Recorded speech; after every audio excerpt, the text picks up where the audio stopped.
ଆମେ ପିଏମଶ୍ରୀ ହିଙ୍ଗୁଳା ହାଇସ୍କୁଲର ପଞ୍ଚମ ଶ୍ରେଣୀର ଛାତ୍ରଛାତ୍ରୀ। ଆଜି ଆମେ ଆମ ସାହିତ୍ୟ ବହିର ଶୁଖିଲା ପତ୍ରର କଥା ବିଷୟକୁ ଅଭିନୟ ମାଧ୍ୟମରେ ଆପଣମାନଙ୍କୁ ଦେଖାଇବୁ। ଆପଣମାନେ ଦେଖିବେ ଓ ଆପଣମାନଙ୍କ ସୁଚିନ୍ତିତ ମତାମତ ଦେବେ।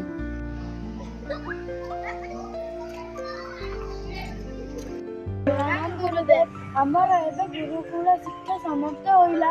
ଆପଣ ଆମଠାରୁ ଦକ୍ଷିଣା ରୂପେ କ'ଣ ଗ୍ରହଣ କରିବେ ଏବେ କୁହନ୍ତୁ। ମୋର କିଛି ଗୁରୁ ଦକ୍ଷିଣା ନେବାରେ କୌଣସି ଆଗ୍ରହ ପ୍ରକାଶ ନାହିଁ। ଆପଣଙ୍କୁ ଆମେ ଏଇ ଦକ୍ଷିଣା ନ ଦେଇ ଗୁରୁକୁଳରୁ ବିଦାୟ ନେବୁ କିପରି? ଆପଣଙ୍କୁ ଆମଠାରୁ ଦକ୍ଷିଣା ଗ୍ରହଣ କରିବାକୁ ହେବ। ତାହେଲେ ଠିକ୍ ଅଛି, ତୁମେ ଯଦି ମୋତେ ଦକ୍ଷିଣା ସ୍ୱରୂପରେ କିଛି ଦେବା ପାଇଁ ଚାହୁଁଛ, ତାହେଲେ ମୋତେ କେତୋଟି ଶୁଖିଲା ପତ୍ର ଦକ୍ଷିଣା ସ୍ୱରୂପରେ ଆଣିକି ଦିଅ। କିନ୍ତୁ ମନେ ରଖ, ଏପରି ପତ୍ର ଆଣିବ ଯାହା ଅନ୍ୟ କାହାର ଦରକାର ଆସୁନଥିବ। ଚେଷ୍ଟା କରିଛି। ଆମକୁ ଦକ୍ଷିଣା ରୂପେ କେତୋଟି ଶୁଖିଲା ପତ୍ର କାହିଁକି ମାଗିଲେ? ଟଙ୍କା ପଇସା ରୂପେ? ଠିକ୍ ଅଛି, ଗୁରୁଦେବ କହିଛନ୍ତି, ଚାଲ ଆଣିବା। ଆରେ ଏଠି ତ କେତେ ସାରା ଶୁଖିଲା ପତ୍ର ପଡ଼ିଛି, ଚାଲ ଏଇଠି କେତୋଟି ଶୁଖିଲା ପତ୍ର ନେଇଯିବା। ପିଲାମାନେ, ତୁମେ ଏଠାରେ କ'ଣ କରୁଛ? ଆମେ ଏଠାରୁ କେତୋଟି ଶୁଖିଲା ପତ୍ର ନେଉଛୁ। ନା, ତୁମେ ଏଇ ଗଦାରୁ ପତ୍ର ଗୁଡ଼ିକ ନିଅ ନା। ଏଇ ଗଦାରୁ ମୁଁ ପତ୍ର ନେଇ ଖୁଦ ମୁଠା ଯାଉ କରି ଖାଇବି। ତୁମେ ଗଦାରୁ ଯଦି ପତ୍ର ନେଇଯିବ, ମୁଁ ବୁଢ଼ୀ ମଣିଷ, ଏତେ ଦୂର ଯାଇ ପତ୍ର ସାଉଁଟେ ଠୁଳ କରିପାରିବି ନାହିଁ। ଆରେ ଏଠି ତ ପତ୍ର ନେଇ ହବନି, ଚାଲ ଆଉ କୋଉଠି ଦେଖିବା।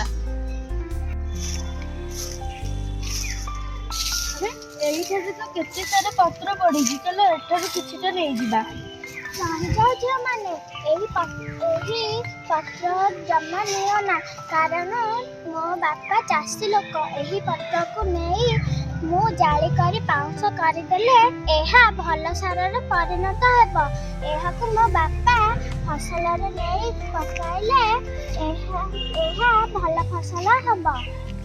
ହଉ, ଏଠୁ ତ ପତ୍ର ନେଇ ହବନି, ଚାଲ ଆଉ କୋଉଠି ଦେଖିବା।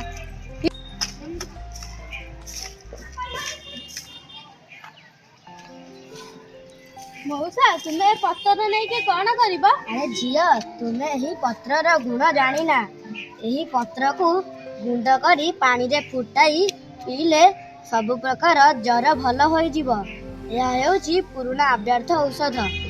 ଆରେ ଏଠାରୁ ତ କିଛି ପତ୍ର ନେଇ ହବନି, ଚାଲ ଆଉ କୋଉଠି ଦେଖିବା।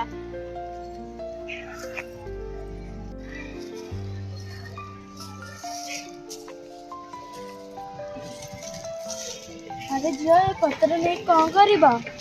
ଏ ପତ୍ର ଆପଣ ନିଅ ନାହିଁ। ଏ ପତ୍ରକୁ ମୁଁ ନେଇ ମୋ ରୋଗିଣା ମା ପାଇଁ ଔଷଧ ଆଣିବି। ଏ ପତ୍ରକୁ ନେଇ ମୁଁ ଠୋଲି କରି ବିକିଲେ ମୋ ମା ପାଇଁ ଔଷଧ ଆଣିବି। ଆପଣ ଏ ପତ୍ରକୁ ନିଅ ନାହିଁ। ଆରେ ଚାରିଆଡ଼େ ବୁଲିଲେଣି, କେଉଁଠି ଗୋଟେ ଅଦରକାରୀ ଶୁଖିଲା ପତ୍ର ପାଉନାହାନ୍ତି। ଏବେ ଆମେ ଗୁରୁଙ୍କୁ ଯାଇକି କ'ଣ କହିବା? ସବୁ ପତ୍ରର ଦରକାର ଅଛି। ଠିକ୍ ଅଛି, ଚାଲ ଗୁରୁଦେବଙ୍କୁ ସବୁ କହିଦବା। ଗୁରୁଦେବ, ଆମେ ଚାରିଆଡ଼େ ବୁଲିଲୁ, କେଉଁଠାରେ ବି ଅଦରକାରୀ ଶୁଖିଲା ପତ୍ରଟିଏ ବି ପାଇଲୁନୁ। ତୁମେ ଦୁହେଁ ମୋର ପ୍ରିୟ ନିଷ୍ଠାବାନ ପ୍ରିୟ ଶିଷ୍ୟ। ଦକ୍ଷିଣା ନ ଦେଇ ପାରିଲ ବୋଲି ମନ ଦୁଃଖ କର ନାହିଁ।